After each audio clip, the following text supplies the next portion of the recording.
maravilhas. Não sei que hora você vai ouvir isso aqui, né? Então a igreja, na base de 2 ou 3, onde nós encontramos essa orientação de Jesus para que a igreja seja conduzida nessa base, né? Ou os pastores, líderes, aqueles que estão de alguma forma reunindo os irmãos, possa reunir na base de 2 ou 3. E aí a gente de início já vai para Mateus 18, versículos 18 a 20. Nós vamos encontrar ali uma orientação da pessoa de Jesus falando isso para nós, tá? Então, em verdade, vos digo que tudo o que ligardes na terra será ligado no céu, e tudo o que desligardes na terra será desligado no céu. Também vos digo que se 2 de vós concordarem acerca de qualquer coisa que pedirem, isso lhe será feito por meu Pai, que está nos céus, porque onde estiverem 2 ou 3 reunidos em meu nome, ali estarei no meio deles. Então, olha só, 2 ou 3 reunidos em meu nome, Jesus disse. Então, eu tenho que me reunir no nome de Jesus. Eu posso passar o dia todinho com a pessoa e não ser igreja, não está a igreja reunida. Mas a partir de um momento que eu disser, vamos nos reunir aqui, invocar o nome do Senhor, ali a igreja se faz presente. É assim. Então, a igreja é tudo aquele que se reúne em nome do Senhor, os santos de Deus. Então, quando nos reunimos em nome de Jesus, Ele está presente. Nesse tempo, em sua presença, podemos ter 2 tipos de experiência. Quando eu estou diante de Deus, diante de Jesus, eu invoco o seu nome, eu tenho 2 experiências, no mínimo, né? A experiência corporal, de estar 2 ou 3, né? Então são membros do corpo de Cristo, e a própria presença espiritual do Filho de Deus. Isso porque eu decidi, naquele momento, dizer, nos reunimos em nome de Jesus, tá? Então a igreja viva, ela pode estar em nossa casa, como eu já disse, na rua, em qualquer lugar. Então a igreja viva em nosso lar. Pessoas que se reúnem em nossa casa, ela tem a oportunidade de estar vivendo uma experiência incrível. Nós abrimos nossa casa, convidamos pessoas para estar ali, e ali ela vai poder experimentar um momento de ver a igreja reunida. Ou quando nós estamos em nossa casa, que recebemos pessoas, hospedamos pessoas. Nós costumamos fazer muito disso, né? Nós hospedamos pessoas. Então, aqueles hóspedes vão ter uma oportunidade de ver a igreja vivendo ali na íntegra a palavra de Deus. Amém? Caso não entendamos a vida da igreja, as pessoas apenas passarão por nós sem conhecer de fato o que é o corpo de Cristo. É possível que isso aconteça. A gente trazer pessoas para nossa casa e elas passam ali 2 dias, 3 dias, sei lá, ou mais, e não ter a experiência de ter vivido ali a igreja do Pai, tá? A igreja de Deus. Simplesmente estiveram com pessoas que até abrem a sua boca e declaram, eu sou crente, sou discípulo de Jesus, mas na íntegra, essa pessoa que estava ali hospedada não experimentou a vida da igreja. Pode acontecer, isso é um risco. E a gente tem que ter o cuidado, porque como discípulos de Jesus, nós abrimos nossa boca, declaramos que somos de Jesus, né? Somos da igreja de Deus vivo, por que na nossa casa não vivemos? Né? Então é perigoso. Temos que viver sim, essas pessoas têm que sair da nossa casa certa de que elas viveram o reino. Claro, viram o reino funcionando, viram o reino de Deus, a igreja de Deus funcionando. Vai depender também da disposição do coração dessas pessoas que estão em nossa casa, né? E aí já até a gente tem o cuidado, né, de saber quem é que vai trazer para nossa casa. Então, nós podemos passar uma boa parte do tempo com aquela pessoa, falar do Evangelho, falar de Jesus, e ela sai dali sem ter, de fato, conhecido a igreja. E a edificação da igreja? Eu tenho um texto grande, Efésios 4, de 11 a 16. Efésios 4, 11 a 16 diz o seguinte, ó, e ele mesmo deu uns para apóstolos, outros para profetas, e outros para evangelistas, e outros para pastores e mestres, querendo o aperfeiçoamento dos santos para a obra do ministério. Olha só, estes que foram citados, apóstolos, profetas, evangelistas, foram dados à igreja, tá? Para que eles pudessem aperfeiçoar os santos, tá? Cada um desses nos seus ministérios, beleza? Cada santo exercendo o seu ministério, porque esses homens estarão ajudando, estarão ajustando essas pessoas. E aí o objetivo é para que a igreja, como um corpo, seja edificado. Até aonde ou até quando? Né? Até que todos cheguemos à unidade da fé e ao conhecimento do Filho de Deus, a chegar a ser homem perfeito, à medida da estatura da plenitude do Messias, da plenitude do Filho de Deus. Para que? Para que não sejamos mais como meninos inseguros, inconstantes, levados em roda do vento de doutrina, pelo engano dos homens, que com astúcias enganam fraudulentamente, ou fraudulosamente, né? Antes, seguindo a verdade em amor, como é que nós vamos estar? Se esses homens, né, se esses ministérios estão em evidência na igreja, apóstolos, profetas, evangelistas, pastores e mestres, o que vai acontecer com a igreja? A igreja, ela vai seguir a verdade em amor e vai crescer em tudo naquele que é a cabeça, o Filho de Deus, o Messias, do qual todo o corpo bem ajustado, né? Todo o corpo bem ajustado e consolidado pelas suas juntas, segundo a justa cooperação de cada parte. E aí, essa parte ajustada com essa, cada parte bem ajustada, ok? Cooperando um com o outro, ele vai promover o crescimento, o aumento do corpo, a edificação de cada parte, de cada membro, tá? Vai crescer em amor. Amém? Eu costumo dizer esse texto na minha versão atualizadíssima, quando eu digo assim, querendo o aperfeiçoamento dos santos para a obra do ministério, para a edificação do corpo de Cristo, até que todos cheguemos à mesma estatura de fé e de espiritualidade que Jesus Cristo. Então o objetivo é esse. Esses ministérios vão estar trabalhando, funcionando na igreja, né? Atuando na igreja para que eles possam cooperar com cada membro da igreja, a fim de que cada membro exerça o seu ministério, entendeu? Cada membro tem o seu ministério. Ninguém vai para um local, senta e depois se levanta e vai embora, depois de haver feito um tempo de ter cantado por um momento, ter feito algumas orações, né? Tem gente que nem ora, alguns já nem levam mais as Bíblias para os seus locais de reuniões. Ainda tem aquele que vai fazer uma contribuição em dinheiro, botar lá no gasofilaço e depois vai embora. Não é só isso. Nós temos um ministério e o ministério não está entre quatro paredes, tá? Mas o ministério de cada membro do corpo de Cristo está em toda parte por onde ele andar. Amém? E principalmente na sua casa.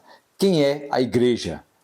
Se de fato nós entendermos que originalmente nós somos a igreja de Deus, jamais chegaríamos à ideia ou falaríamos que tal prédio que tem lá uma placa, fulano de tal, diríamos de alguma forma que aquilo ali é a igreja, né? Igreja fulano de tal.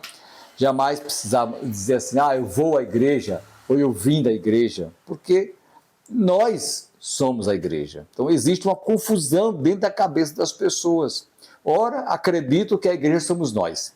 Outra hora ele diz que veio da igreja, ou estava na igreja, ou que vai para a igreja. Então é uma confusão grande, né? Agora, se ele disser assim, eu vou me reunir com a igreja, aí está 10, tá? E é isso que a gente deve entender e fazer continuamente, se reunir com a igreja, e que pode ser em qualquer prédio da face da terra, ou numa praça, numa esquina, qualquer lugar. Então nós acreditamos nessa verdade, é verdade, é assim que nós cremos, né? Que ora crê de um jeito, ou melhor, pronuncia que é assim, mas termina que não, sei lá, termina dizendo outras coisas que não está escrito na palavra. Então nós acreditamos nessa verdade. Eu sei que de fato a igreja ela se reúne na base de 2 ou 3, tá? E é isso. Efésios capítulo 5, de 25 a 27, ele vai nos trazer informações tremendas nesse aspecto, né? De que a igreja, que é o corpo de Cristo, e que Jesus Cristo amou a igreja, né? Ele ama a igreja, e a si mesmo se entregou por ela, é isso que ele diz, né? Cristo amou a igreja e a si mesmo se entregou por ela para a santificar. Então não é um prédio que ele vai santificar, é um prédio para a purificar. Ele não vai purificar um prédio com a lavagem da palavra. Então tudo isso está falando a pessoas, a vidas, a nós, seres humanos. Então para apresentar essa igreja gloriosa, sem mácula, nem ruga ou coisas semelhantes, mas antes pelo contrário, santa, irrepreensível. Amém? Então é desse jeito que é a igreja de Deus. Então não pode ser um prédio, não pode ser uma casa que tem um nome. Alguns mudam até dizendo assim, a casa de oração. Eu é que sou a casa de oração, né? Eu sou edifício de Deus, sou carro de Deus, sou lavoura de Deus. É isso que Deus fala na palavra, né? Então a igreja é, de acordo com 1 Pedro 2,9, assim, diz assim, ó, vós porém sois raça eleita, ou geração eleita, depende da sua versão bíblica, sois sacerdócio real, nação santa, povo de propriedade exclusiva, povo com um propósito de quê? De proclamar as grandezas daquele que vos convocou das trevas, vos arrancou, vos tirou das trevas para a sua maravilhosa luz. Essa igreja, esse povo exclusivo de Deus, tem uma missão. A missão deste povo é proclamar as verdades de Deus que Ele estabeleceu na minha vida, para que essa luz vá, né, tomando conta dos ambientes aonde eu chegar. E isso não pode ser um prédio, tem que ser pessoas mesmo, tá? Então, é isso aí. Então, onde reunir a igreja? A igreja se reúne, como eu já falei, em diversos lugares. A igreja não depende de um lugar, de um único lugar para se reunir e adorar a Deus, né? E Deus não está restrito unicamente a um lugar. Deus habita em nós, aqui dentro de mim, dentro de você. Então, individualmente, e quando nos reunimos em nome de Jesus, pode ser na base de 2 ou 3, e assim em número maior. Amém? Então, ele vai estar presente. A igreja também é a cidade santa de Deus, está lá em Apocalipse, né? Deus é a cidade santa de Deus, quando diz assim, ó, e vi também a cidade santa, a noiva, olha só, Jerusalém que descia dos céus, da parte de Deus, adornada como a linda noiva para o seu esposo amado. Então não tem nada a ver com prédio, né? Tem a ver com pessoas. Apocalipse 21, versículo 2. E como indivíduo, eu sou um indivíduo, tá? Eu estou sozinho, não tem outra pessoa comigo. Eu sou igreja, como é que é isso? Tá, vamos ver aqui, 1 Coríntios 6, 9. Acaso não sabeis que o corpo de vocês é santuário do Espírito Santo, que habita em vocês, que lhes foi dado por Deus, e que vocês não são de vocês mesmos. 1 Coríntios, né, 6, 19. Portanto, nós somos colaboradores de Deus. Vós sois lavoura de Deus, edifícios de Deus. Está lá em 1 Coríntios 3, versículo 9. Então, como indivíduo, eu sou santuário, eu sou casa, eu sou lavoura, eu sou edifício. Como indivíduo, eu sou assim. Tá? Quando tem mais de um e invocamos o nome do Senhor, então já é a igreja. Tá? A igreja, ela é o quê? Ela é um grande projeto de Deus. Quem projetou a igreja foi Deus. Para ser uma família de muitos filhos.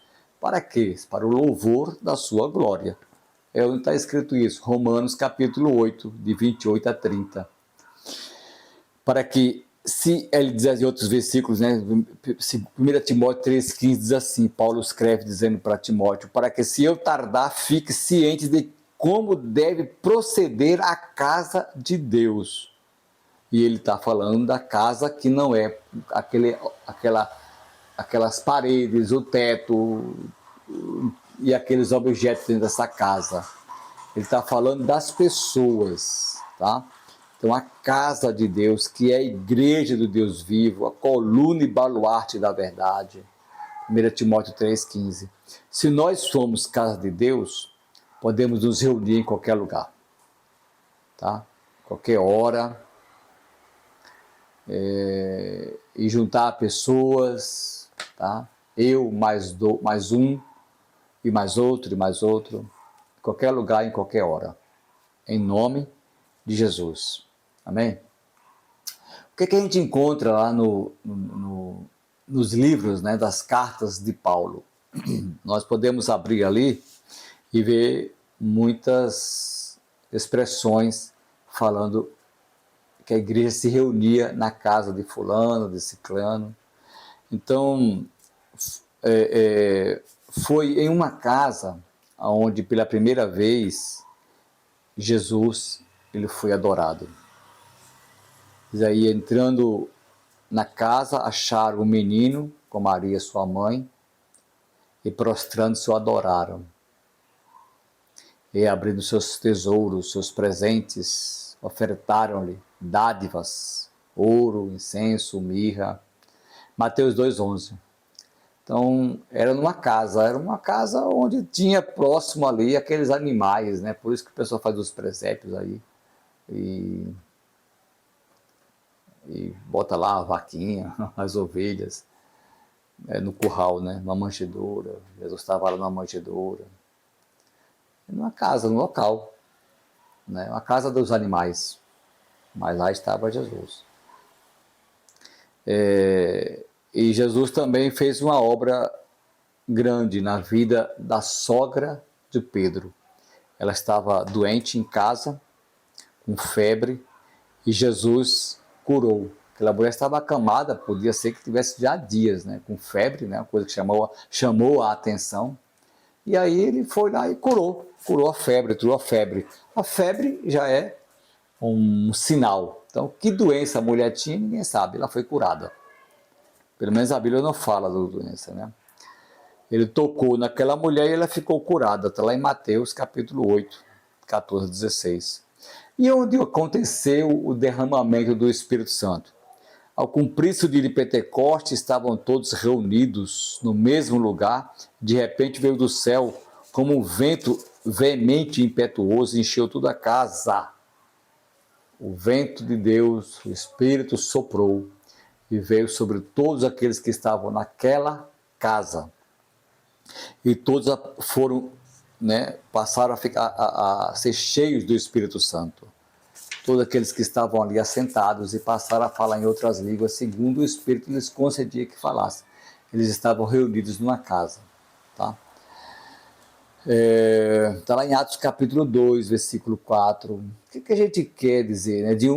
2, de 1 a 4. Né? A gente quer trazer essa mensagem, porque todos os lugares, você pode dizer assim, mas um prédio também não é uma casa? Mas é uma casa onde moram pessoas. Uma casa onde as pessoas estão presentes. vivendo ali uma família. Essa família que seja a igreja. E essa família que tem um coração para receber pessoas. São aqueles que hospedam pessoas em suas casas, que recebem por 2 horas, 3 horas, por um dia inteiro, 2 dias, 10 dias. Essas pessoas, essa família é a igreja de Deus e que cresce no mundo inteiro. E essa é o que a gente vê na palavra. Então, o poder de Deus foi derramado também na casa, você pode ir lá ver, na casa de Cornélio. E ouviram os apóstolos e os irmãos que estavam na Judéia, que também os gentios tinham recebido a palavra de Deus. E subindo Pedro a Jerusalém, disputavam com ele os que eram da circuncisão, dizendo: entrastes na casa de homens incircuncisos e comestes com eles. Atos capítulo 11, versículo de 1 a 3. Essa é uma discussãozinha entre alguns judeus que já haviam se convertido, que estavam reclamando com Pedro porque ele foi à casa de Cornélio. E o que eu quero frisar é que a igreja estava reunida naquela casa. Tá? E é isso aí. A igreja se reuniu ali. E ali aconteceu um derramar do Espírito Santo. Para finalizar essa palavra, falando da igreja nas casas, né, na base de 2 ou 3, tá? Onde a gente pode encontrar mais precisamente esses versículos. A igreja que se reunia nas casas. Então, aqui tem assim, ó: saudai a Priscila e a Áquila, meus cooperadores em Cristo, os quais pela minha vida expuseram as suas cabeças, né? Quer dizer, correr o risco de morrer, perder a vida a favor do Paulo. E aí ele diz: o que não só eu lhes agradeço, como também todas as igrejas dos gentios. Saudai também a igreja que está na sua casa. Olha só.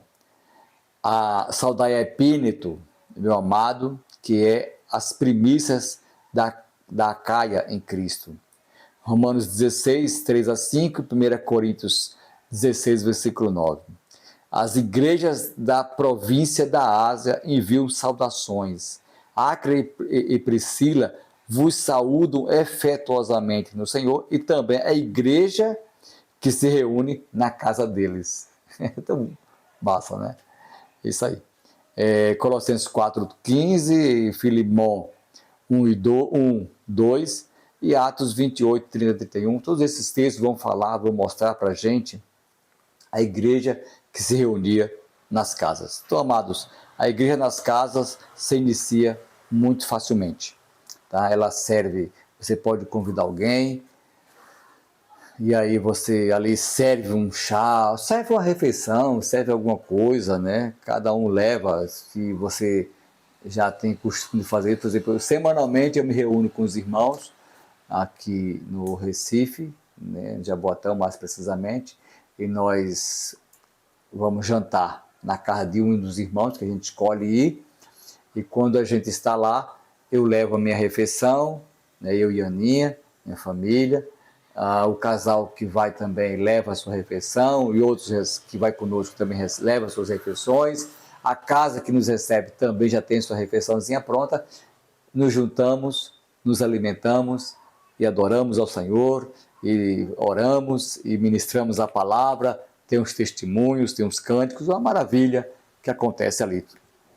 Isso também tem se repetido na cidade de Bonito, onde eu tenho ido semanalmente, onde a gente tem ali pregado o evangelho, aqueles queridos irmãos, e nós estamos também criando esse hábito de nos reunir para comer e beber, porque isso faz bem para todos nós, e é sentados à mesa que temos comunhão, onde ali vai estar acontecendo muitas coisas. Sempre que a gente se reúne, que a gente vai partir o pão, né?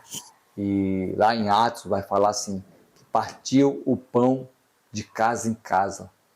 Rapaz, é a igreja de Deus funcionando, a igreja de Deus na casa dos irmãos. E tantas outras cidades que a gente já viveu, lá em Tapetinho, o pessoal vive desse jeito. Cada reunião é uma refeição.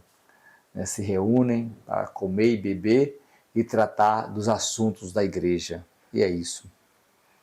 E é assim que a gente tem que viver. Né? O Espírito Santo, ele vai cuidar desse momento, ele vai trazer para o seu espírito uma palavra, vai trabalhar no seu coração, no seu espírito, né? Para que você tenha uma revelação das verdades de Deus para a sua vida. Então a igreja só irá, de fato e de verdade, dar certo se a gente seguir, né, da mesma forma que Jesus fez. Então, ir à fonte. Aí, a fonte. Aonde a igreja viveu isso? Você pode dizer, mas foi naquela época. Hoje em dia as coisas são tudo mais difíceis. É nada, nós dificultamos muito as coisas. Nós criamos muitas dificuldades e nós queremos comodidade. É cômodo ter um prédio, abre lá, recebe o povo, depois terminou aquele movimento lá, fecha o prédio, vai para cada um para suas casas. Ninguém suja seu tapete, ninguém senta no seu sofá, ninguém suja os seus copos bebendo água. Aí isso é cômodo, então. Bom, mas abre a tua casa, deixa as pessoas entrarem e vive ali com eles o Evangelho de Deus. Crie vínculos fortes, crie relacionamentos fortes, né? Cuide bem dos seus filhos na fé, dos discípulos que Deus confiou a você. Então, a igreja se reúne em todo lugar. Você pode reunir tanto na sua própria casa ou na casa das pessoas, ou levar as pessoas para, sei lá, para uma floresta, para uma trilha, para uma praça. E ali a igreja de Deus vai viver. Amém? Então, abra a sua vida, a sua casa e viva a igreja de Deus todo o tempo. Amém? Em nome de Jesus. Muito obrigado. Vamos orar?